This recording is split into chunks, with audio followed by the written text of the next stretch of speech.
മർക്കോസ് സുവിശേഷം 11-ാം അധ്യായം അതിൻ്റെ 14-ാമത്തെ വാക്യം. അവൻ അതിനോട്, ഇനി നിങ്കൽ നിന്ന് എന്നേക്കും ആരും ഫലം തിന്നാതിരിക്കട്ടെ എന്ന് പറഞ്ഞു. അത് ശിഷ്യന്മാർ കേട്ടു. ഇനി നിങ്കൽ നിന്ന് എന്നേക്കും ആരും ഫലം തിന്നാതിരിക്കട്ടെ. ഇത് കർത്താവ് നടത്തുന്ന ഒരു ശാപവാക്യം എന്നാണ് ഈ സുവിശേഷം പറയുന്നത്. ശിഷ്യന്മാർ പറയുകയാണ്, കർത്താവേ, നീ ശപിച്ച അത്തി വേരോടെ ഉണങ്ങിപ്പോയി. ഒന്നുകൂടി നമ്മൾ പറഞ്ഞാൽ, യേശു തൻ്റെ ന്യായവിധിയെ പ്രഖ്യാപിക്കുകയാണ്. അതാണ് ഇതിനകത്ത് കാണുന്ന അതിപ്രധാനപ്പെട്ട കാരണം. യേശു ആരെന്ന് ചോദിച്ചാൽ, യേശു രക്ഷിക്കുന്നവൻ മാത്രമല്ല, യേശു ന്യായം വിധിക്കാൻ കൂടി അധികാരമുള്ളവനാണ്. ഉയർത്തെഴുന്നേറ്റ കർത്താവ് സ്വർഗ്ഗാരോഹണം ചെയ്യുന്നതിന് മുമ്പ് തൻ്റെ ശിഷ്യന്മാരോട് ഇങ്ങനെ പറഞ്ഞു, സ്വർഗത്തിലും ഭൂമിയിലുള്ള സകല അധികാരവും എനിക്ക് നൽകപ്പെട്ടിരിക്കുന്നു എന്നാണ്. ന്യായവിധി പിതാവായ ദൈവം പുത്രനായ യേശു ക്രിസ്തുവിനെ ഏൽപ്പിച്ചിരിക്കുമ്പോൾ മുഖപക്ഷം കൂടാതെ ന്യായം വിധിക്കുന്ന കർത്താവ് തൻ്റെ മുമ്പിൽ നിൽക്കുന്ന അനുവാചകരോട്, തൻ്റെ സഭയോട്, തൻ്റെ സമൂഹത്തോട് വിളിച്ചു പറയുകയാണ്, ഫലം കായ്ച്ചില്ലെങ്കിൽ നിങ്ങൾ വേരോടെ ഉണങ്ങിപ്പോകും എന്നാണ്. ഫലം കായ്ച്ചില്ലെങ്കിൽ നിങ്ങൾ വേരോടെ ഉണങ്ങിപ്പോകും. ഇവിടെ വായിച്ചു തുടങ്ങുന്ന ഇങ്ങനെയാണ്. 12-ാമത്തെ വാക്യം പറയുന്നത്, പിറ്റേന്ന് അവർ ബേഥാന്യം വിട്ട് പോരുമ്പോൾ അവന് വിശന്നു. ഇത് എന്നെ ചിന്തിപ്പിച്ച ഒരു പ്രധാനപ്പെട്ട കാര്യമാണ്. യേശുവിൻ്റെ മനുഷ്യത്വത്തെയാണ് വെളിപ്പെടുത്തുന്നത് എന്ന് നമുക്ക് പറയാനായിട്ട് കഴിയുമെങ്കിലും നമ്മൾ ലൂക്കോസ് സുവിശേഷം 4-ാം അധ്യായവും മത്തായി സുവിശേഷം 4-ാം അധ്യായത്തിലും യേശുവിനുണ്ടാകുന്ന പരീക്ഷ കാണുകയാണ്. 40 ദിവസം ഉപവസിച്ച് കഴിയുന്ന കർത്താവ് വിശക്കുമ്പോൾ കൈനിരിക്കുന്ന ഒരു കല്ലിനെ കൈവച്ചിരിക്കുകയാണ്. പിശാച് അല്ലെങ്കിൽ പരീക്ഷകൻ അടുത്ത് വന്നവനോട് പറയുകയാണ്, ഈ കല്ലിനോട് അപ്പമായി തീരാൻ കൽപ്പിക്കാൻ പറയുകയാണ്. യേശുവിൻ്റെ വാക്ക് ഇങ്ങനെയായിരുന്നു, മനുഷ്യൻ അപ്പം കൊണ്ട് മാത്രമല്ല ദൈവത്തിൻ്റെ വായിൽ നിന്ന് വരുന്ന സകല വചനവും കൊണ്ട് ജീവിക്കുന്നു എന്ന് എഴുതിയിരിക്കുന്നുവല്ലോ എന്ന് പറയുകയാണ്. അപ്പൊ അവിടെ ദൈവപുത്രനായിരിക്കുന്ന ക്രിസ്തു തനിക്ക് ശരീരത്തോടുണ്ടായ അല്ലെങ്കിൽ വിശപ്പിനോടുണ്ടായ ഒരു വലിയ പരീക്ഷയെ അതിജീവിക്കുകയാണ്. കുറച്ചുകൂടി കഴിയുമ്പോൾ നമ്മൾ കാണുന്നത്, തൻ്റെ അടുക്കൽ വന്നതായ ജനത്തെ അവർ വഴി തളർന്നു പോകുമെന്ന് പറഞ്ഞ് അവർക്ക് 5 അപ്പവും 2 മീനും കൊണ്ട് 5000 പേർ അല്ലെങ്കിൽ ഒരു ജനതയെ പോഷിപ്പിക്കുന്നതാണ്. ഒരു ജനതയുടെ വിശപ്പ് കാണാൻ ഇഷ്ടമില്ലാത്ത കർത്താവ് അവർ വിശന്നു പോകുമെന്നും തളർന്നു പോകുമെന്നും തോന്നിയപ്പോൾ അപ്പം വർദ്ധിപ്പിച്ചു കൊടുക്കുന്നതായ മനുഷ്യപുത്രനായ ക്രിസ്തു. പക്ഷെ ഇവിടെ ഇതാ കർത്താവിന് വിശന്നു എന്നാണ്. ഒരു കാര്യം ഉറപ്പാണ്, കർത്താവിന് ശാരീരിക വിശപ്പിനേക്കാൾ ഉപരിയായി ആത്മാക്കളെ കുറിച്ചുള്ള അമിതമായ ദാഹവും വിശപ്പുമായിരിക്കാൻ സാധ്യതയുണ്ട് എന്നുള്ളതാണ്. അങ്ങനെ കർത്താവ് വിശന്നിട്ട് കർത്താവ് ഇങ്ങനെ നോക്കുകയാണ് യെരൂശലേമിലേക്കുള്ള വഴിയിൽ. ദൂരത്ത് നിന്ന്, മർക്കോസ് പറയുന്നതാണ് കുറച്ചുകൂടി ക്ലിയർ, ദൂരത്ത് നിന്ന് കണ്ടു എന്നാണ്. മത്തായി പറയുന്നു വഴിയരികിൽ നിൽക്കുന്ന ഒരു അത്തിവൃക്ഷം കണ്ടു എന്നാണ്.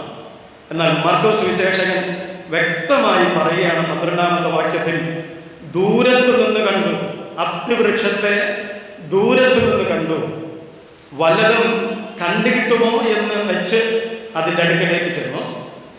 എന്നിട്ട് പറയുകയാണ്, അതിനരികെ എത്തിയപ്പോൾ ഇലയല്ലാതെ മറ്റു യാതൊന്നും കണ്ടില്ല എന്നാണ്. ഞാൻ അതിലൊരു ഭാഗം ഇടുകയാണ്. ഇലയുള്ള ഒരു അത്തിവൃക്ഷം ദൂരത്തു നിന്ന് കണ്ടു, അതിനരികെ എത്തിയപ്പോൾ ഇലയല്ലാതെ ഒന്നും കണ്ടില്ല. ഇലയുള്ള ഒരത്തിവൃക്ഷം ദൂരത്ത് നിന്ന് കർത്താവ് കണ്ടു, പക്ഷെ അടുക്കലെത്തിയപ്പോൾ ഇലയല്ലാതെ വേറെ ഒന്നും കണ്ടില്ല. നമ്മുടെ ഇന്നത്തെ ചിന്താ വിഷയവും ഇതിനോട് ഇതാണ്. ഇലയല്ലാതെ മറ്റൊന്നുമില്ലാത്ത ഫലരഹിതമായ അത്തിവൃക്ഷം.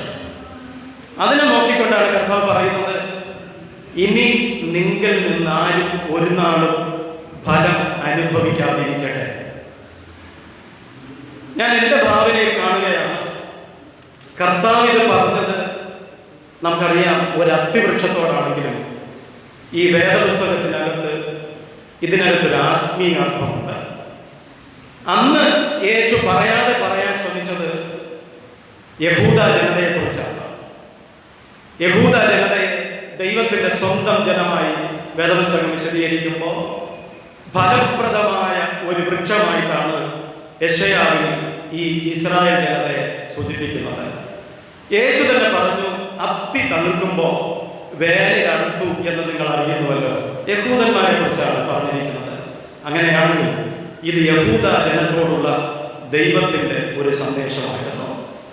മതത്തിൻ്റെ കേന്ദ്രം, ശ്രേഷ്ഠരായ ഒരുപാട് മതപണ്ഡിതന്മാരുണ്ടായിരുന്നു. എല്ലാ മേഖലകളിലും ഔന്നിത്യം പ്രാപിച്ചിരിക്കുന്ന ഒരു ജനതയോട്, ദൈവത്തിൻ്റെ സ്വന്തം ജനതയെന്ന് അവകാശപ്പെട്ട ഒരു സമൂഹത്തോട് തമ്പുരാൻ പറയുകയാണ്, നിങ്ങളിൽ ഞാൻ വലിയ പ്രതീക്ഷ വെച്ചു. പക്ഷേ നിങ്ങളുടെ അടുക്കലേക്ക് ഞാൻ വന്നപ്പോൾ നിങ്ങളിൽ നിന്ന് കിട്ടിയ ഫലം എന്ന് പറയുന്നത് അത് ശൂന്യമായതാണ്. ഒരു നല്ല ഫലവും നിങ്ങളിൽ കണ്ടില്ല എന്നാണ്. ഈ ഭാഗത്തേക്ക് നമ്മൾ വരുമ്പോൾ ഇത് ഇന്നത്തെ സഭയുടെ ഒരു വലിയ സന്ദേശമാണ്. ഇതിൽ നിന്ന് നമ്മോട് ദൈവത്തിന് എന്തോ പറയാനായിട്ടുണ്ട്. ഇന്നത്തെ സഭയോട് ദൈവത്തിന് എന്തോ പറയാനായിട്ടുണ്ട്. എന്താണെന്ന് ചോദിച്ചാൽ ഞാൻ ഇങ്ങനെ പറയുകയാണ്, ദൂരത്ത് നിന്ന് നോക്കിയാൽ എന്തോ നല്ല ഫലമുള്ളതുപോലെ തോന്നുന്ന അനുഭവം. ഒരുപക്ഷെ അമരവയുടെ ഭാഷയിൽ തന്നെ പറഞ്ഞാൽ മനോഹരമായ ഗോപുരം. ഈ ദേശത്തിന്റെ നടുവിൽ ഇത് തല ഉയർത്തി നിൽക്കുന്നുണ്ട്. ദൂരത്ത് നിന്ന് നോക്കിയാൽ ഇതിലെന്തോ ഫലമുണ്ട്.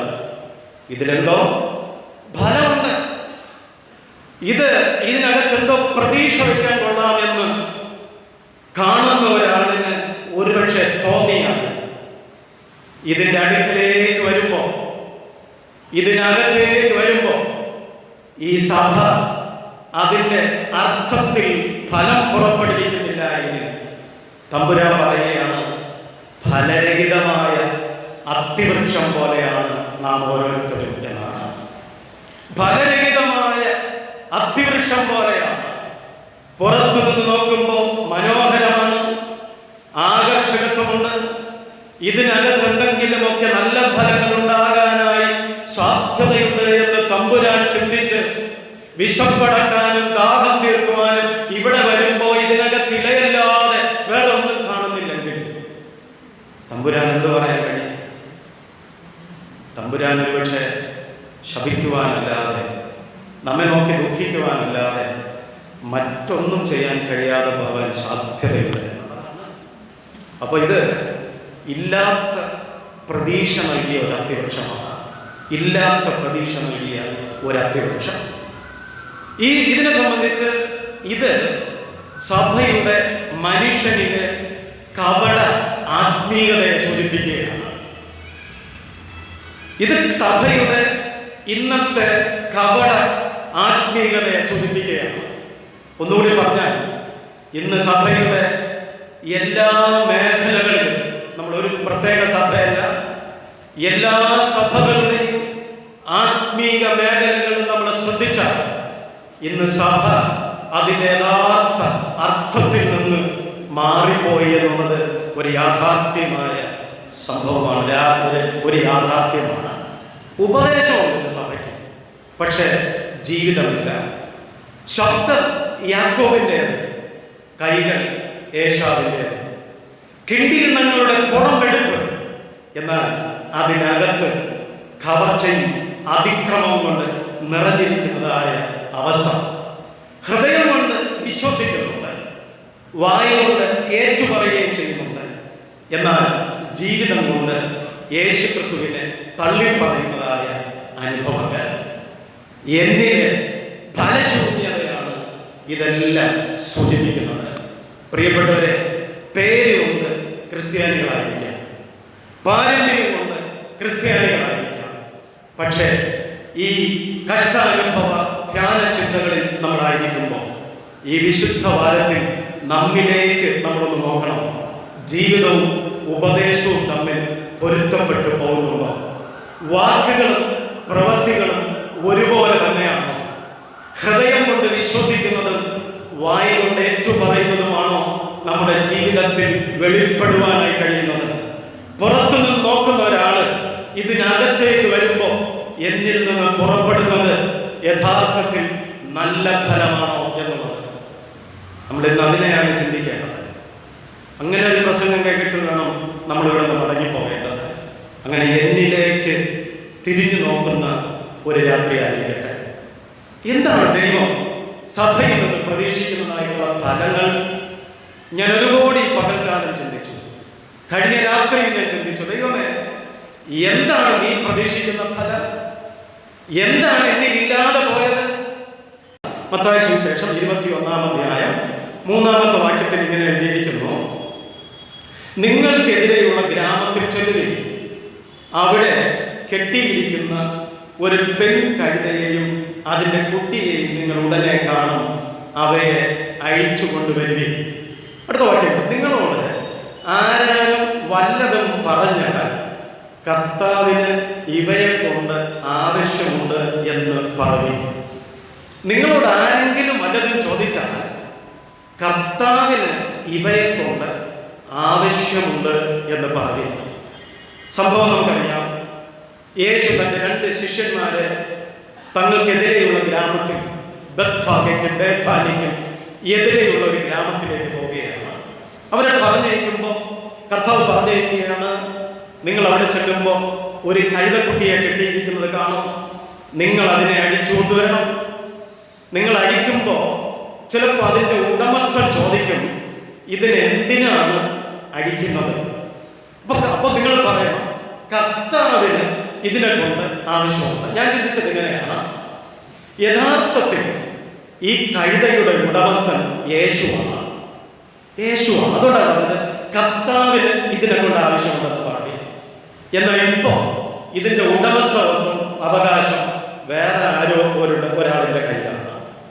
ആ ഉടമസ്ഥന്റെ, ആ അവകാശം പറയുന്ന ഉടമസ്ഥന്റെ കയ്യിൽ നിന്ന് നീ അതിനെ അഴിച്ചു കൊണ്ടുവരണം. ഒന്നുകൂടി ക്ലിയർ ആക്കി തരാം. യേശു കർത്താവ് 40 ദിവസം ഉപവാസം കഴിഞ്ഞ് നിൽക്കുമ്പോൾ യേശുവിനെ പിശാച് കൂട്ടിക്കൊണ്ട് ഒരു വലിയ മലയുടെ മുകളിൽ കൊണ്ടുവന്ന് കാണിച്ചിട്ട് പറഞ്ഞു, ഈ കാണുന്നതും ഇതിന്റെ മഹത്വമൊക്കെ ആർക്കുള്ളതാണ്? എനിക്കുള്ളതാണ്. ഞാനിത് നിനക്ക് തരാം. വേദപുസ്തകം എന്താണ് പറയുന്നത്? ഭൂമിയും അതിന്റെ പൂർണ്ണതയും ദൈവത്തിനുള്ളതാണ്. പക്ഷേ ഈ ഭൂമിയുടെ മേൽ സാത്താൻ അവകാശം പറഞ്ഞിട്ട് പറയുകയാണ്, ഇത് എനിക്കുള്ളതാണ്, ഞാൻ നിനക്ക് തരാം എന്നാണ്. മക്കൾ ഇവിടെ പറയുകയാണ്, നിങ്ങൾക്കെതിരെയുള്ള ഗ്രാമത്തിൽ ചെല്ലുമ്പോൾ അവിടെ കെട്ടിയിരിക്കുന്ന ഒരു ആട്ടിൻകുട്ടിയെ കാണും, കഴുതക്കുട്ടിയെ കാണും. നിങ്ങൾ അതിനെ അടിക്കുമ്പോൾ ചിലപ്പോൾ അതിൻ്റെ ഉടയവൻ ചോദിക്കും, ഇപ്പോഴത്തെ ഉടയവൻ ചോദിക്കും, ഇത് എന്തിന് അടിക്കുന്നു? അപ്പൊ നിങ്ങൾ പറയണം, ഇതിനെ കൊണ്ട് കർത്താവിന് ആവശ്യമുണ്ട് എന്ന് പറയും. ഉടനെ അതിനെ വിട്ടയക്കും എന്നാണ്. അപ്പൊ നമ്മൾ ശ്രദ്ധിക്കേണ്ട ഒരു കാര്യം, എന്താണ് ഇന്നത്തെ സഭയുടെ ദൗത്യം? സഭയ്ക്ക് ദൈവം നൽകിയിരിക്കുന്ന ശുശ്രൂഷ, സഭയ്ക്ക് ദൈവം നൽകിയിരിക്കുന്ന ദൗത്യം എന്ന് പറയുന്നത്, നമ്മുടെ ദൗത്യം എന്ന് പറയുന്നത് കെട്ടപ്പെട്ടിരിക്കുന്ന കഴുതകളെ അഴിച്ചു കൊണ്ടുവരിക എന്നുള്ളതാണ് സഭയുടെ ദൗത്യം. മനസ്സിലായോ? സഭയുടെ എല്ലാ കാലത്തുമുള്ള ദൗത്യം, സഭയുടെ എല്ലാ കാലങ്ങളിലുള്ള ചുമതല കെട്ടപ്പെട്ട ബന്ധനത്തിലായിരിക്കുന്ന കർത്താവിൻ്റെ കഴുതകളെ അഴിച്ചു കൊണ്ടുവരിക. അതിന് ദൈവത്തിന് ആവശ്യമുണ്ടെന്നാണ്. അതാണ് ദൈവം സഭയ്ക്ക് നൽകിയിരിക്കുന്ന നിയോഗം എന്ന് പറയുന്നത്. പക്ഷേ ഇന്നത്തെ ഫലശൂന്യത എന്താണെന്ന് ചോദിച്ചാൽ, ഈ ഉത്തരവാദിത്വത്തിൽ നിന്ന് സഭ ഇന്ന് പുറകോട്ട് പോയിരിക്കുകയാണ്. ഇന്ന് നമുക്ക് അതൊന്നുമല്ല ഉത്തരവാദിത്വം. ഇന്ന് നമുക്ക് മറ്റു പലതുമാണ് പ്രധാനപ്പെട്ട ഉത്തരവാദിത്വം എന്ന് പറയുന്നത്. എന്നാൽ യെശയ്യാപ്രവാചന പുസ്തകം 42-ാം അധ്യായം അതിന്റെ 20 മുതലുള്ള വാക്യങ്ങൾ നമ്മൾ വായിക്കുമ്പോൾ അവിടെ പ്രവാചകൻ വളരെ വ്യക്തമായി ഒരു കാര്യം രേഖപ്പെടുത്തുകയാണ്. യെശയ്യാ പ്രവാചകന്റെ പുസ്തകം അതിന്റെ 42-ാം അധ്യായം 20-ാമത്തെ വാക്യത്തിൽ ഇങ്ങനെ രേഖപ്പെടുത്തിയിരിക്കുകയാണ്. സ്തോത്രം. പലതും കണ്ടിട്ട് നീ സൂക്ഷിക്കുന്നില്ല, ചെവി തുറന്നിരുന്നിട്ടും അവൻ കേൾക്കുന്നില്ല. യഹോവ തന്റെ നീതി നിമിത്തം ഉപദേശത്തെ ശ്രേഷ്ഠമാക്കി മഹത്വീകരിക്കാൻ പ്രസാദിച്ചിരിക്കുന്നു. എന്നാൽ ഇത് മോഷ്ടിച്ചും കവർന്നും പോയിരിക്കുന്ന ഒരു ജനമാകുന്നു. അവരൊക്കെയും കുഴികളിൽ കുടുങ്ങിയും കാരാഗ്രഹങ്ങളിൽ അടയ്ക്കപ്പെട്ടുമിരിക്കുന്നു. അവർ കവർച്ചയായി പോയി ആരും വിടുവിക്കുന്നില്ല. അവർ കൊള്ളയായി പോയി മടക്കി തരിക എന്ന് ആരും പറയുന്നില്ല.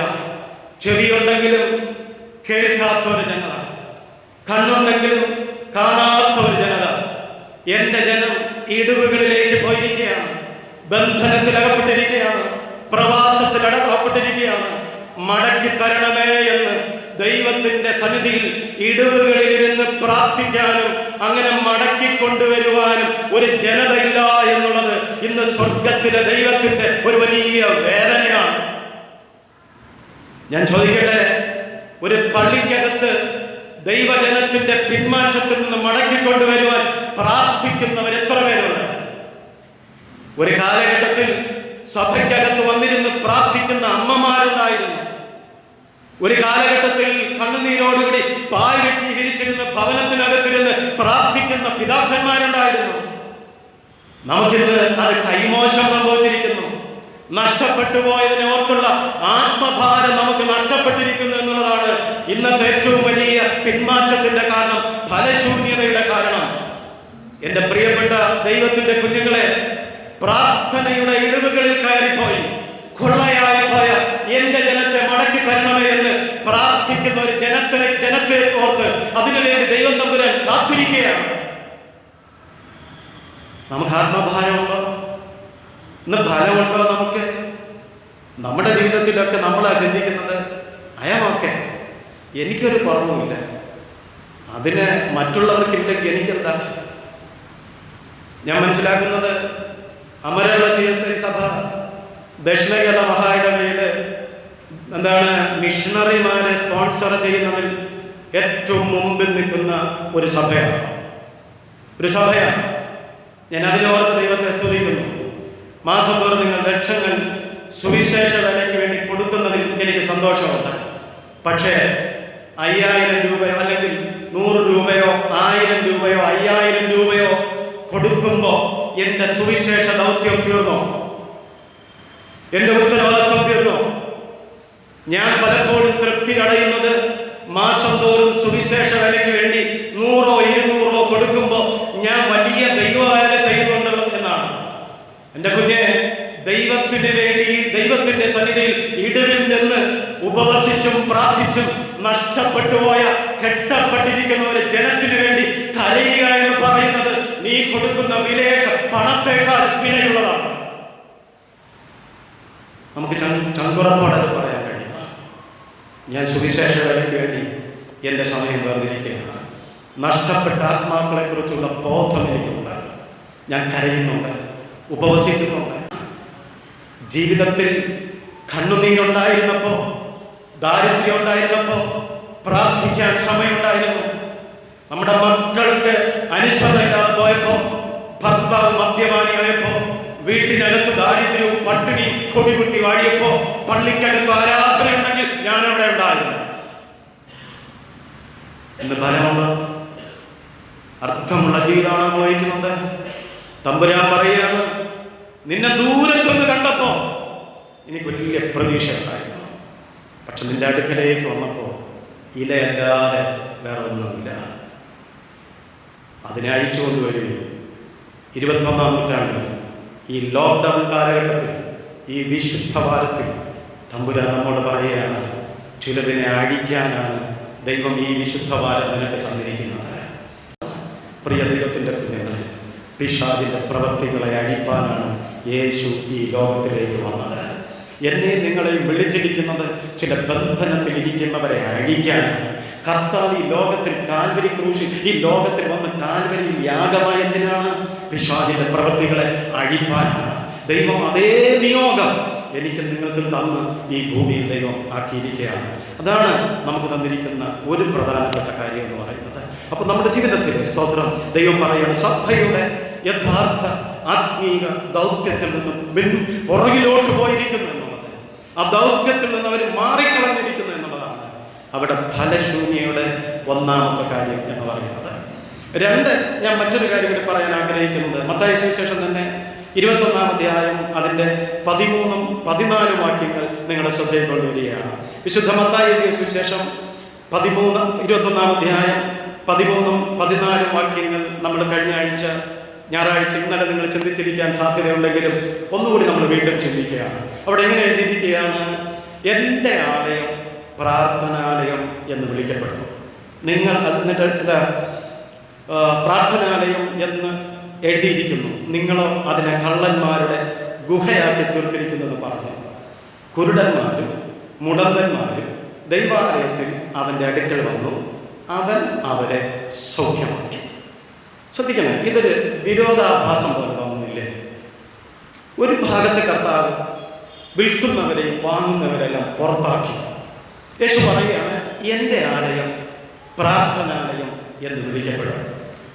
എന്നാൽ മറുഭാഗത്ത് മത്തായി പറയുകയാണ് കുരുടന്മാരും മുടന്തന്മാരുമായ ആളുകളെല്ലാം യേശുവിൻ്റെ അടുക്കൽ ഓടി വന്നു, അവരെ കർത്താവ് സൗഖ്യമാക്കി. അപ്പോൾ യേശുവിൻ്റെ ഒരു പ്രത്യേക സ്വഭാവം ഇതിനകത്തുണ്ട്. അതായത് തിന്മയ്ക്കെതിരെ കർത്താവ് എന്നും എതിരായിരുന്നു. എന്നും കർത്താവ് തിന്മയ്ക്ക് എതിരായിട്ടാണ് കർത്താവ് പ്രവർത്തിച്ചത്. അന്ന് കർത്താവ് അതിനുമായിട്ട് ഒരു സന്ധി ഉണ്ടായിരുന്നു. എന്നാൽ സാധുക്കളോടും രോഗികളോടും അനുകമ്പയോടുകൂടിയാണ് കർത്താവ് എന്നും പെരുമാറിയത്.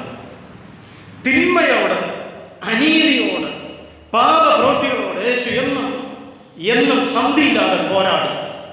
പക്ഷേ സാധുക്കളോട്, നിരാലംബരോട്, ആശയറ്റവരോട് എന്നും കർത്താവ് ആശ്രയത്തോടുകൂടി പെരുമാറി എന്നുള്ളതാണ്. ഇവിടെ സഭയെക്കുറിച്ചൊരു നിയോഗമുണ്ട്. സഭ എപ്പോഴും ആരുടെ പക്ഷത്തായിരിക്കണം? എപ്പോഴും മർദ്ദിതന്റെ പക്ഷത്തായിരിക്കണം. സഭ എപ്പോഴും വേദനപ്പെടുന്നവരോട് കൂടെ ആയിരിക്കണം. ഇല്ലാത്തവന്റെയും ഭാരം അനുഭവിക്കുന്നവരുടെയും കൂടെ ആയിരിക്കണം. യേശു അങ്ങനെ നിന്നതുകൊണ്ട് ലോകം യേശുവിന് നൽകിയൊരു പേരുണ്ട്, ചുങ്കക്കാരുടെയും പാപികളുടെയും സ്നേഹിതൻ എന്നാണ്. യെരൂശലേം ദൈവാലയത്തിനകത്ത് ഈ മുടന്തന്മാർക്കും കുഷ്ഠരോഗികൾക്കും ക്ഷയരോഗികൾക്കും ഒന്നും ഒരു സ്ഥാനമില്ലായിരുന്നു. അവരെ അന്നത്തെ സഭ മാറ്റി നിർത്തി പണമുള്ളവന്റെ കൂടെ, സമ്പന്നന്റെ കൂടെ, വിദ്യാഭ്യാസമുള്ളവന്റെ കൂടെ, ഏറ്റവും ഉയർന്ന നിലയിൽ നിൽക്കുന്ന സമൂഹത്തിന്റെ കൂടെ നിന്നപ്പോ കർത്താവിന് അത് ഇഷ്ടപ്പെട്ടില്ല. ഞാൻ ഇന്നും നിങ്ങളോട് പറയട്ടെ, ദൈവം എപ്പോഴും മർദ്ദിതന്റെ ഭാഗത്താണ്, വേദനപ്പെടുന്നവന്റെ ഭാഗത്താണ്. അതുകൊണ്ട് തന്നെ സഭ എപ്പോഴും നിൽക്കേണ്ടത് വേദനപ്പെടുന്നവന്റെയും ഒറ്റപ്പെടുന്നവന്റെയും കണ്ണീരൊഴുക്കുന്നവന്റെയും ദുഃഖിതന്റെയും പക്ഷത്തായിരിക്കണം. ഇന്ന് സഭയ്ക്ക് പറ്റിയിരിക്കുന്ന ഫലശൂന്യത എന്ന് പറയുന്നത് ഇന്ന് പാവപ്പെട്ടവരെ ആർക്കും വേണ്ട. നമ്മോടൊപ്പം നിൽക്കുന്നവനെ എപ്പോഴും കൂടെ നിർത്താൻ ആഗ്രഹിക്കുന്നവരാണ് ഇന്നത്തെ വിശ്വാസ സമൂഹം. അങ്ങനെയാണ്. എനിക്ക് തുല്യമുള്ളവരോട് എപ്പോഴും ഞാൻ കൂട്ടുകൂടാൻ ഇഷ്ടപ്പെടും. പക്ഷേ എന്നെക്കാളും താണവരോട് കൂട്ടുകൂടാനോ കണ്ടെന്ന് നടിക്കുവാനോ പലപ്പോഴും അത് മനസ്സില്ലാതിരിക്കുമ്പോൾ ഈ വേദഭാഗം നമ്മളെ പഠിപ്പിക്കുന്നത് സഭയുടെ ഫലശൂന്യതയാണ്.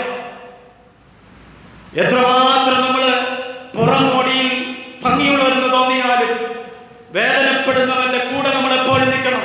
നമ്മൾ മർക്കോസ് സുവിശേഷം 10-ാം അധ്യായത്തിൽ കാണുകയാണ്, ഈ യേശു കർത്താവ് പോകുന്ന വഴിയിൽ ബർത്തിമായി എന്ന ഒരു കുരുടനെ കാണുകയാണ്.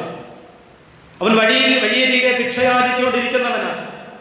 അവൻ നിലവിളിക്കുമ്പോൾ യേശു ശ്രദ്ധിക്കുകയാണ് അവന്റെ നിലവിളി. ഞാൻ പറയാൻ ആഗ്രഹിക്കുന്ന ഇത്രയേ ഉള്ളൂ, ഈ ബർത്തിമായി ആരാ? ഈ ബർത്തിമായിയുടെ വീട് എവിടെയാ? ഈ ബർത്തിമായിയുടെ കുടുംബ പശ്ചാത്തലം എന്താ? ഒരുപക്ഷെ അവനെ അറിയപ്പെടുന്നത് ബർത്തിമായി, തിമായിയുടെ മകൻ. അവിടെയുള്ള ഏതെങ്കിലും ഒരു ഭിക്ഷക്കാരന്റെ മകനായിരുന്നിരിക്കണം ഈ മനുഷ്യൻ. ഈ കുരുടൻ വീടില്ലാത്തവനാണ്, ഈ കുരുടൻ നാടില്ലാത്തവനാണ്. ചെല്ലുന്നിടമാണ് അവന്റെ താമസ സ്ഥലം. അങ്ങനെ ആരാലും ഉപേക്ഷിക്കപ്പെട്ട് ആരും തിരിഞ്ഞു നോക്കാനില്ലാതെ കിട്ടുന്ന നാണയത്തുട്ടുകൾ ഉപജീവന മാർഗമായി സ്വീകരിച്ചിരുന്ന ഈ മനുഷ്യൻ ദാവീദ് പുത്ര എന്നോട് കരുണയുണ്ടാകണമേ എന്ന് നിലവിളിച്ചപ്പോ അവന്റെ നിലവിളി കർത്താവ് കണ്ടില്ല എന്ന് നടിക്കുകയല്ല. കർത്താവ് അവന്റെ അടുക്കൽ ചെന്ന് അവന് വേണ്ടുന്നത് കൊടുത്ത് അവനെ വിടുവിക്കുകയാണ്. അവന് വേണ്ടുന്നത് കൊടുത്ത് കർത്താവ് വിടുവിക്കുകയാണ്.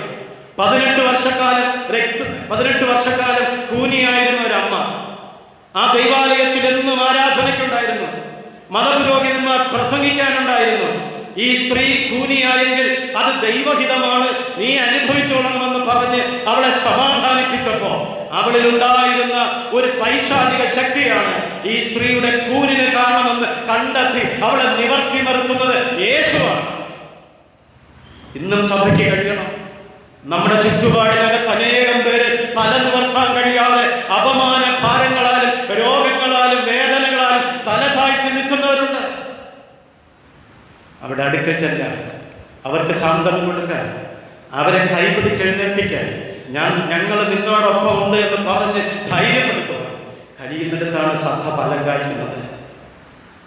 അതല്ലാതെ ഞായറാഴ്ച നമ്മൾ വന്ന് 2 കയ്യടിയൊക്കെ നടത്തി പാട്ടും പ്രാർത്ഥനയൊക്കെ നടത്തി നമ്മുടെ പരിപാടികളെല്ലാം കഴിഞ്ഞ് വീട്ടിൽ പോകുമ്പോൾ ഞാൻ കർത്താവിന് വേണ്ടി എന്തോ ഫലം കായ്ക്കുന്നു എന്ന് തോന്നുന്നുണ്ടെങ്കിൽ എൻ്റെ പ്രിയപ്പെട്ട ദൈവത്തിൻ്റെ കുഞ്ഞെ, ഫലം കായ്ക്കുന്നതല്ല, ഫലം കിട്ടുമെന്ന പ്രതീക്ഷ ഉള്ളതുകൊണ്ട് ദൈവം നിർത്തിയിരിക്കുക മാത്രമാണ്. നമ്മൾ പല ആളുകളും വിചാരിക്കുന്നത് നമ്മൾ ഫലം കായ്ക്കുന്നതെന്നാണ്. ഈ പാട്ടൊക്കെ പാടുന്നത് കേട്ടോ, ഈ പാട്ടൊക്കെ പാടുന്നത് നമ്മൾ എന്തുകൊണ്ടാണ്? ഫലം കായ്ക്കുന്നതുകൊണ്ടാണ്. ഈ പള്ളിയിലൊക്കെ ഇങ്ങനെ ഇത്രയും തിരക്കൊക്കെ ഉണ്ടായിരുന്നിട്ട് ഈ ലോക്ക്ഡൗൺ കാലത്ത് ഞാൻ ഈ പള്ളിയിൽ വന്നത് ഫലം കായ്ക്കുന്നത് കൊണ്ടാണ്. നിങ്ങൾ വന്നത് നല്ല കാര്യം, സന്തോഷം തന്നെയാണ്. പക്ഷെ പ്രിയപ്പെട്ടവരെ, ഫലം കായ്ക്കുന്നതുകൊണ്ടല്ലേ. കഴിഞ്ഞ 3 സംവത്സരമായി തമ്പുരാൻ അതിൻ്റെ അടുക്കൽ വന്ന് ഫലം തിരഞ്ഞു വന്നപ്പോൾ എന്ത് കിട്ടി? ഒന്നും കിട്ടിയില്ല. ഉടമസ്ഥൻ പറയാണ്, ഇതിനെ വെട്ടിക്കളയുക, ഇതിനെ എന്തിനീ നല്ല നിലത്തെ നിഷ്ഫലമാക്കുന്നു. അപ്പൊ തോട്ടക്കാരൻ പറയുന്ന ഒരു വചനമുണ്ട്, ഞാൻ ഈ പ്രാവശ്യം കൂടി ഇതിനൊന്ന് കിളച്ച് ഇതിന് ചുറ്റും ഞാൻ വളമിട്ട് വെള്ളം ഒഴിച്ച് നമുക്കൊരു പ്രാവശ്യം കൂടി നോക്കാം.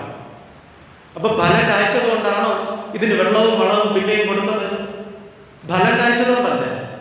ഫലം കിട്ടുമെന്ന പ്രതീക്ഷ ഉള്ളതുകൊണ്ടാണ്. വെള്ളവും വളവും സംരക്ഷണമൊക്കെ തന്ന് ദൈവം തമ്പുരാൻ ഈ കൊറോണ കാലത്തും നമ്മളെ പുലർത്തുന്നത്. Hallelujah, hallelujah. ദൈവം തമ്പുരാൻ നമ്മെ നിർത്തിയിരിക്കുന്നത് ഫലം കായ്ക്കുന്നത് കൊണ്ടല്ല പ്രിയപ്പെട്ടവരെ. ഫലം ഉണ്ടാകുമെന്നുള്ള പ്രതീക്ഷ അവന്റെ മുമ്പിൽ അസ്തമിക്കാത്തത് കൊണ്ട് അവൻ പിന്നെയും ഈ ഭൂമുഖത്ത് നമ്മെ നിലനിർത്തിയിരിക്കുന്നു. അവന്റെ കൃപയാണ് നമ്മൾ ഈ ഭൂമിയിലായിരിക്കുന്നത്. അപ്പൊ നമ്മൾ ശ്രദ്ധിക്കണം, ഞാൻ യഥാർത്ഥത്തിൽ ഫലമുള്ള വ്യക്തിയാണോ? ദൈവം രാത്രി എന്നെ ഫലം അന്വേഷിച്ച് വന്നാൽ എനിക്ക് ഫലം കൊടുക്കാനായിട്ട് കഴിയുമോ? വളരെ ഗൗരവമായി നമ്മൾ ചിന്തിക്കേണ്ട ഒരു കാര്യമാണ്. ഇതിനോട് ചേർന്ന് ഒരു കാര്യം കൂടി നമ്മൾ ഓർക്കുകയാണ്.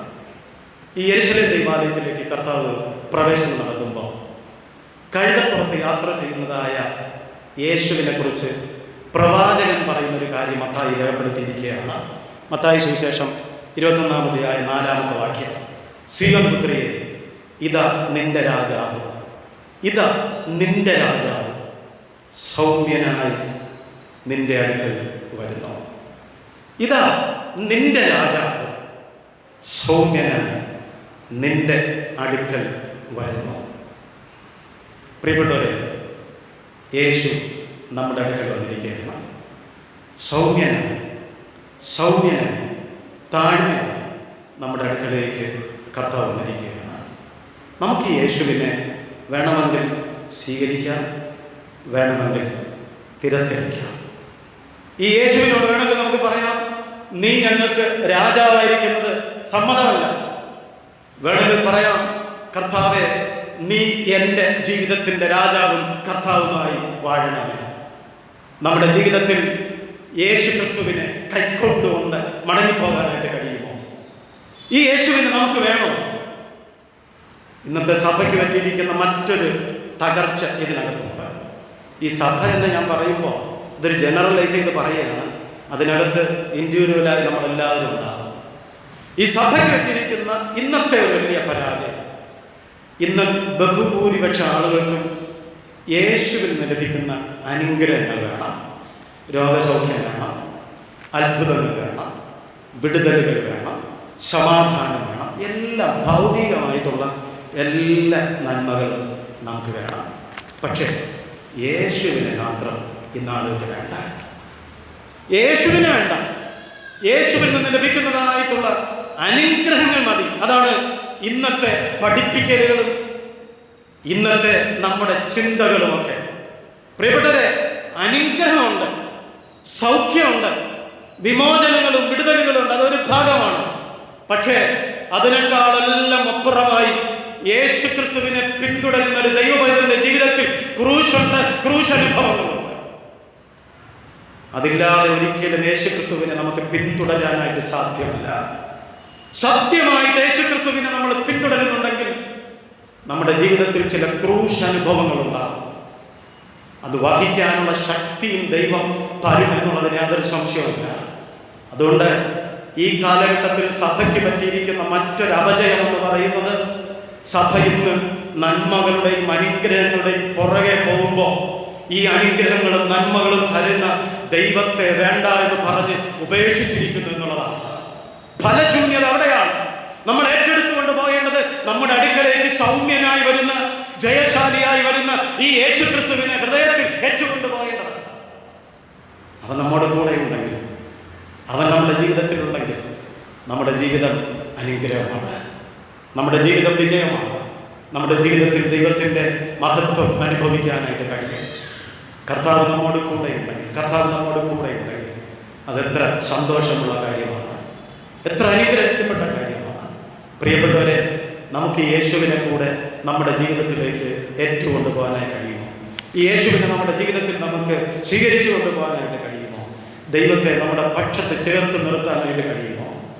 ഇതാ കർത്താവ് സൗമ്യനായി ജയശാലിയായി നമ്മുടെ അടുക്കലേക്ക് അവൻ വരികയാണ്. നമുക്ക് റിജക്റ്റ് ചെയ്യണോ? അത് യേശുവിനെ സ്വീകരിക്കണോ? യേശുവിനെ നിങ്ങൾ സ്വീകരിച്ചാൽ, ഈ യേശു ക്രിസ്തുവിനെ നിങ്ങൾ സ്വീകരിച്ചത് നിമിത്തം നിങ്ങൾക്ക് ക്രൂശുണ്ടാകും, നിങ്ങൾക്ക് ചില സഹനങ്ങളുണ്ടാകും. ചിലപ്പോൾ നിങ്ങളുടെ വീട്ടുകാർ നിങ്ങൾക്കെതിരായി നിന്നിരിക്കും, ചിലപ്പോൾ നിങ്ങളുടെ സഭ നിങ്ങൾക്കെതിരായി നിന്നിരിക്കും, ചിലപ്പോൾ നിങ്ങൾ ഈ ലോകത്തിൻ്റെ മുമ്പിൽ ഒറ്റപ്പെട്ടെന്നിരിക്കും. നിങ്ങൾ യേശുവിന് വേണ്ടി നിന്നാൽ, സഭയ്ക്ക് വേണ്ടി നിന്നാൽ നിങ്ങൾക്ക് ചിലപ്പോൾ എതിരുകളുണ്ടായിരിക്കും. ദൈവം തമ്പുരാൻ നമ്മൾ ചോദിക്കുകയാണ്, ഈ ക്രൂശ് കൂടി വഹിക്കാനായിട്ട് മനസ്സുണ്ടാവും. ക്രൂശില്ലാതെ കിരീടമില്ല. എത്ര വലിയ കുരിശ് നിങ്ങൾക്ക് തന്നിട്ടുണ്ടോ, ആ കുരിശും ചുമന്നുകൊണ്ട് നിങ്ങൾ യേശുവിൻ്റെ പിന്നാലെ പോയാൽ നിങ്ങളിൽ നിന്ന് പുറപ്പെടുന്ന മഹത്വം ഈ ക്രൂശ് അനുഭവിക്കുന്നവനൊത്തവണ്ണമായിരിക്കും. അതുകൊണ്ട് ഈ ദിവസങ്ങളിൽ കർത്താവ് നൽകുന്ന ക്രൂശ് അനുഭവം നമുക്ക് ഏറ്റെടുക്കാം. നിനക്ക് വേണ്ടി ഫലം ഞാൻ കായ്ക്കും. സത്യസന്ധതയുള്ള, മാതൃകയുള്ള, അനുഗ്രഹിക്കപ്പെട്ട ഇതൊരു ദൈവപൈതലായി ഞാൻ എൻ്റെ ജീവിതത്തെ നയിക്കും. കർത്താവെ, നീ എന്ന് വന്നാലും എന്നിൽ ഫലമുണ്ടാകണമെന്ന് ഞാൻ ആഗ്രഹിക്കുന്നു. മർക്കോസ് ഒരു കാര്യം കൂടി പറഞ്ഞ് അവസാനിപ്പിക്കുന്നത്, അത് അത്തിപ്പഴത്തിൻ്റെ കാലം അല്ലായിരുന്നു. അത്തിപ്പഴത്തിൻ്റെ സീസൺ അല്ലാതിരുന്നിട്ട് കർത്താവ് അതിൽ ഫലം അന്വേഷിച്ചു. യോഹന്നാൻ 15:16 പറയുന്നു, നിങ്ങൾ എന്നെ തിരഞ്ഞെടുത്തതല്ല, ഞാൻ നിങ്ങളെ തിരഞ്ഞെടുത്തതാണ്. എന്തിനാണ് നിങ്ങളെ തിരഞ്ഞെടുത്തത്? നിങ്ങൾ ഫലം കായ്ക്കേണ്ടതിനും, എങ്ങനെയുള്ള ഫലം? നിലനിൽക്കുന്ന ഫലം. മനസ്സിലായി? നിലനിൽക്കുന്ന ഫലം കായ്ക്കേണ്ടതിനുമാണ് ദൈവം നമ്മളെ തിരഞ്ഞെടുത്തത്. നിലനിൽക്കുന്ന ഫലം ഉണ്ടാകണമെങ്കിൽ ഒന്ന്, ദൈവവചനമാകുന്ന വിത്ത് ഹൃദയമാകുന്ന നല്ല നിലത്ത് വീഴണം. ദൈവവചനമാകുന്ന വിത്ത് ഹൃദയമാകുന്ന നല്ല നിലത്ത് വീഴണം. 2, നിങ്ങൾ ഒരു നീരുറവിൻ്റെ അരികിൽ നടപ്പെട്ട മുന്തിരിവള്ളി പോലെ ആയിരിക്കണം. മനസ്സിലായോ? ദൈവവചനമാകുന്ന വിത്ത് നിങ്ങളുടെ ഹൃദയമാകുന്ന നല്ല നിലത്ത് വീണില്ലെങ്കിൽ പറവകൾ കൊത്തിക്കൊണ്ടുപോകും. ഞെരുക്കമോ പ്രയാസങ്ങളോ സുവിശേഷ നിമിത്തം ഉണ്ടാകുമ്പോൾ നിങ്ങൾ ഈ യേശുവിനെ തള്ളിപ്പറയും. പക്ഷേ നല്ല നിലത്താണ് നിങ്ങൾ നിങ്ങളുടെ ഉള്ളിൽ ദൈവത്തിൻ്റെ വചനം വീഴുന്നതെങ്കിൽ ഏത് വേദനയുടെയും പ്രതികൂലത്തിൻ്റെയും മധ്യത്തിൽ ഈ ദൈവത്തെ നിങ്ങൾ തള്ളിപ്പറയത്തില്ല. ഈ ദൈവത്തോട് നിങ്ങൾ ചേർന്ന് നിൽക്കും. ഈ ദൈവത്തെ നിങ്ങൾ മഹത്വപ്പെടുത്തും. എനിക്കൊക്കെ എൻ്റെ കർത്താവിൻ്റെ ക്രൂശിലല്ലാതെ പ്രശംസിക്കാനായിട്ട് ഒന്നും ഇല്ല എന്ന് പറഞ്ഞ് ദൈവത്തെ മഹത്വപ്പെടുത്തും. 2, നീരുറവിൻ്റെ അരികെ നടപ്പെട്ട സ്തോത്രം ഫലപ്രദമായ മുന്തിരിവള്ളിയായിരിക്കണം. ഈ യോസേഫിനെ കുറിച്ച് ഉൽപ്പത്തി പുസ്തകത്തിൽ 40-ാം അധ്യായത്തിൽ പറയുന്നത് യോസേഫ് ഫലപ്രദമായ മുന്തിരിവള്ളിയായിരുന്നു. അവൻ നീരുറവിൻ്റെ അരികെ നട്ടതുകൊണ്ട് മതിലിന്മേൽ അവന് പടർന്ന് പന്തലിക്കാനിടയായതുമാണ്.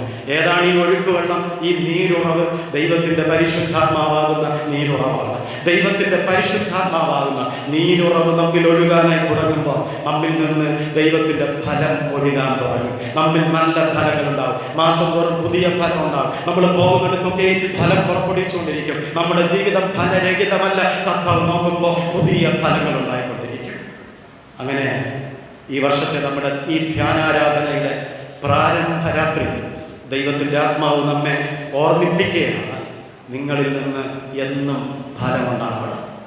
ഇനി നിങ്ങളിൽ നിന്നൊരു നാളും ഫലമില്ലാതിരിക്കട്ടെ എന്ന് പറഞ്ഞ് നമ്മെ ശപിക്കാനല്ല, നമ്മിൽ നിന്നെന്നും ഫലമുണ്ടാവണം. എവിടെയാണ് വീണുപോയത്? നമ്മുടെ ജീവിതത്തിൽ എവിടെയാണ് നമ്മൾ പരാജയപ്പെട്ടു പോയത്? ഈ യേശു ക്രിസ്തുവിനെ നമ്മൾ ഉൾക്കൊണ്ടുവന്ന് പോകുന്നതിന് പകരം യേശുവിൽ നിന്നുള്ള അനുഗ്രഹങ്ങൾ മാത്രം മതിയോ? ദൈവത്തിൻ്റെ വചനങ്ങളെ നമ്മൾ ശ്രദ്ധിക്കുന്നുണ്ടെങ്കിലും ഈ വചനത്തെ അനുസരിക്കാനും ജീവിതത്തിൽ പ്രാവർത്തികമാക്കാനും നമുക്ക് കഴിയാതെ പോകുന്നുണ്ടോ? ഒരു പുനർവിചിന്തനം നടത്താനും നമ്മെ തന്നെ ദൈവത്തിൻ്റെ കരങ്ങളിൽ സമർപ്പിക്കാൻ പുതുക്കത്തോടുകൂടി അടുത്ത ദിവസങ്ങളിൽ വന്ന് ദൈവത്തിൻ്റെ വചനം കേൾപ്പാൻ പരിശുദ്ധാത്മാവ് നമ്മളെ സഹായിക്കട്ടെ. ആമേൻ. ഈ രാത്രി ദൈവകരങ്ങളിൽ എത്തിക്കാൻ കർത്താവ് സൗഖ്യമാക്കട്ടെ. ദൈവത്തിൻ്റെ കൃപ നിങ്ങളുടെ മേൽ വ്യാപരിക്കട്ടെ. ഈ രാത്രി സൗഖ്യമാക്കുന്ന യേശുവിൻ്റെ കരങ്ങളിലേക്ക്, വിടുതൽ തരുന്ന യേശുവിൻ്റെ കരങ്ങളിലേക്ക്, നിങ്ങളെ അഭാവത്തെ ക്ഷമിക്കുന്ന അനുദമിക്കുന്ന പാപിയെ കൈക്കൊള്ളുന്ന ദൈവത്തിൻ്റെ കരങ്ങളിലേക്ക് ഞാൻ നിങ്ങളെ സമർപ്പിച്ച് നിങ്ങൾക്ക് വേണ്ടി പ്രാർത്ഥിക്കുകയാണ്. സ്വർഗ്ഗസ്ഥപിതാവേ, സർവശക്തനായ കർത്താവേ, ഈ അമരവള സഭയ്ക്കകത്തിരുന്നുകൊണ്ട് ശബ്ദപരിധിക്കൊണ്ടിരുന്നുകൊണ്ട് ഇന്ന് രാത്രി ദൈവത്തിൻ്റെ വചനങ്ങൾ കേട്ട പ്രിയപ്പെട്ടവരെ കരങ്ങളിലേക്ക് അടിയൻ സമർപ്പിക്കുകയാണ്. ദൈവമേ, നീ അവരുടെ പ്രാർത്ഥന കേൾക്കണമേ. നീ അവരുടെ കണ്ണുനീര് കാണണമേ. നീ അവരുടെ ഭാരങ്ങളെ മാറ്റണമേ. അവരുടെ ദുഃഖങ്ങൾ മാറിപ്പോട്ടെ. അവരുടെ നിരാശകൾ മാറിപ്പോട്ടെ. ആശ്വാസങ്ങൾ വരട്ടെ കർത്താവേ. പിശാച് ബന്ധിച്ചിട്ട് അവരുടെ ജീവിതത്തെ അവകാശം പറയുന്ന ആരെങ്കിലും ഇതിനകത്തിരുന്ന് തലഞ്ഞു വരാൻ കഴിയാതെ ഭാരപ്പെടുന്നെങ്കിൽ കർത്താവേ, ഈ രാത്രി ഞങ്ങൾ പ്രാർത്ഥിക്കുകയാണ്. അവരുടെ നിലവിളി കേൾക്കണമേ. കണ്ണുനീരുകൾ തുടയ്ക്കണമേ. ഒരത്ഭുതം അവർക്ക് വേണ്ടി ചെയ്യണമെന്ന് യേശുവിന്റെ നാമത്തിൽ ഞാൻ ഒരുമിച്ച് പ്രാർത്ഥിക്കുകയാണ്. കർത്താവിന്റെ അടിപ്പടരാനുള്ള സൗഖ്യം ഈ പ്രിയപ്പെട്ട മക്കളുടെ യേശു ക്രിസ്തുവിന്റെ നാമത്തിൽ വ്യാപരിക്കട്ടെ. ഇവരെഴുന്നേറ്റ് വരട്ടെ, സൗഖ്യമുള്ളവരായി മാറട്ടെ, അത്ഭുതങ്ങൾ നടക്കട്ടെ എന്ന് ഞങ്ങൾ പ്രാർത്ഥിക്കുകയും പ്രവചിക്കുകയും ചെയ്യുകയാണ്. ഹല്ലേലൂയ, സ്തോത്രം. വന്ന എല്ലാവർക്കായി നന്ദി. വേദിയിലായിരിക്കുന്ന അച്ഛന്മാർക്കായി സ്തോത്രം. അവരുടെ സാന്നിധ്യത്തിൽ അവരുടെ പ്രാർത്ഥനയോടെ ഈ ശുശ്രൂഷ നിർവഹിക്കാൻ രാത്രിയെ ഞാൻ ബലപ്പെടുത്തിയല്ലോ. ഇടവകയിലെ കമ്മിറ്റിക്കായി, ഗായക സംഘാംഗങ്ങൾക്കായി, ഇടവകയിലെ ഓരോ കുടുംബങ്ങൾക്കായി ഈ രാത്രിയെ പ്രാർത്ഥിക്കുന്നു. ഈ ദേശത്ത് ചിതറി പാർക്കുന്ന ഒരു ജനം കർത്താവേ, ദൈവത്താൽ അനുഗ്രഹിക്കപ്പെട്ടവരെന്ന് വിളിക്കപ്പെട്ട ഒരു ജനത കർത്താവേ, ആത്മീയ ജീവിതത്തിൽ ഫലശൂന്യമായ അനുഭവത്തിലിരിക്കുന്നുണ്ടെങ്കിൽ തങ്ങളെ തന്നെ ശോധന ചെയ്ത് ഈ നാളുകൾ ദൈവത്തിലേക്ക് വരുവാൻ, ഒരു അനുതാപം ഉണ്ടാകുവാൻ, ഒരു കരച്ചിലുണ്ടാവാൻ, ഒരു നിലവിളി ഉണ്ടാകാൻ കർത്താവേ ഈ നോമ്പുകാല ആരാധനകൾ കാരണമാക്കണേ. ദൈവമേ, അടുത്ത കരങ്ങളിൽ എത്തിക്കുന്നു. ഞങ്ങളെ അനുഗ്രഹിച്ച് പറഞ്ഞിരിക്കുന്നതിനായി സ്തോത്രം. മഹത്വം. എല്ലാ കുടുംബങ്ങളെ അനുഗ്രഹിക്കണം. എല്ലാ കുഞ്ഞുങ്ങളെ അനുഗ്രഹിക്കണേ. എല്ലാ ജനങ്ങളെ അനുഗ്രഹിക്കണേ. എല്ലാ മാതാപിതാക്കളെ അനുഗ്രഹിക്കണമേ. എല്ലാ വാർദ്ധക്യ മാതാപിതാക്കളെ ദൈവമേ അനുഗ്രഹിക്കണമേ. തിരുനാമം മഹത്വപ്പെടട്ടെ. അടിയനെ സമർപ്പിക്കുന്നു യേശുവിൻ നാമത്തിൽ തന്നെ. ആമേൻ.